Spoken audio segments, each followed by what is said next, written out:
Permanent tissue एक जैसे लगते हैं but function completely different. Storage, support, strength, 3 अलग रोल्स। पढ़ते हैं अपना topic simple permanent tissue and सारी कंफ्यूजन को क्लियर करते हैं। अब सिंपल परमानेंट टिश्यू का मतलब सिर्फ एक टाइप की सेल से बना हुआ टिश्यू है ना, जो कि हमने पिछले वीडियो में भी डिस्कस करा था। तो ये टिश्यू मेरिस्टेमेटिक टिश्यू से ही डेवलप होती हैं। तो जब मेरिस्टेमेटिक टिश्यू डिवाइड करना बंद कर देती हैं एक टाइम पे जाके, तब उससे ही सिंपल परमानेंट टिश्यू बन जाता है। और अब ये डिवाइड नहीं करती, अब ये अपना एक स्पेसिफिक फंक्शन परफॉर्म करेंगी जो भी इनके लिए निर्धारित होता है ना।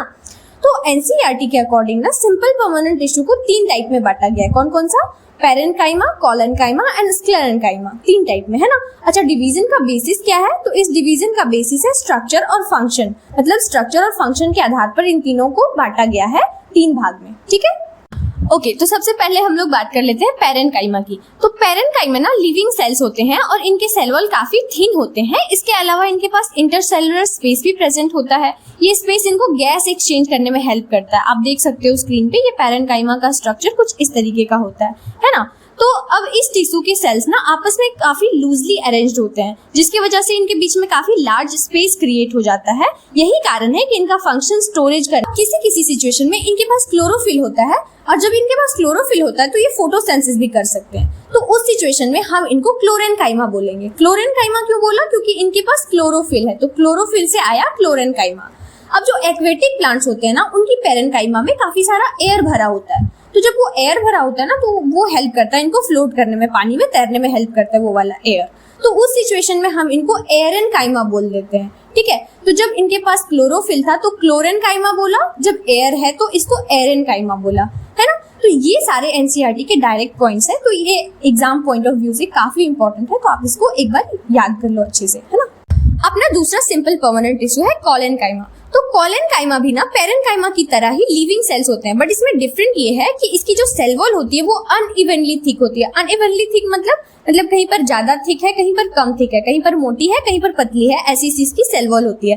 खास करके जो कॉर्नर्स होते हैं ना, इसके सेल के जो कॉर्नर्स होते हैं, वहां पे इसकी सेल वॉल काफी ज्यादा थिक होती है। तो ये हो गई इसकी स्ट्रक्चर की बात। अच्छा, इसका फंक्शन क्या होता है? तो इसका मेन फंक्शन है सपोर्ट करना एंड फ्लेक्सिबिलिटी देना। फ्लेक्सिबिलिटी कैसे देते हैं ये?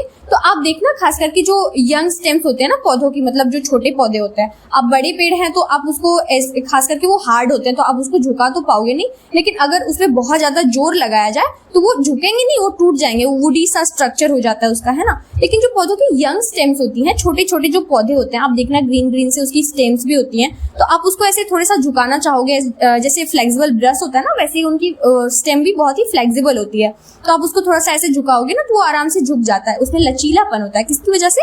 कोलेनकाइमा की वजह से होता है। इसके अलावा इसका एक और ये कहाँ पे प्रेजेंट होता है तो मैं बताती हूँ। ये ना जो पत्तों की जो पिट्योल होती है ना, पिट्योल मतलब जैसे कि पत्ते जिस टहनी पे लगे होते हैं, तो पत्तों और टहनी के बीच में जो पत्ता का स्ट्रक्चर होता है ना, उसको बोलते हैं पिट्योल। तो उसमें भी ये कोलेनकाइमा होता है, तो वो भी काफी फ्लेक्सिबल होते हैं। आप देखना ऐसे मुड़ जाएंगी पत्तों की वो जो होती है पिट्योल, वो आसानी से मुड़ जाएंगी।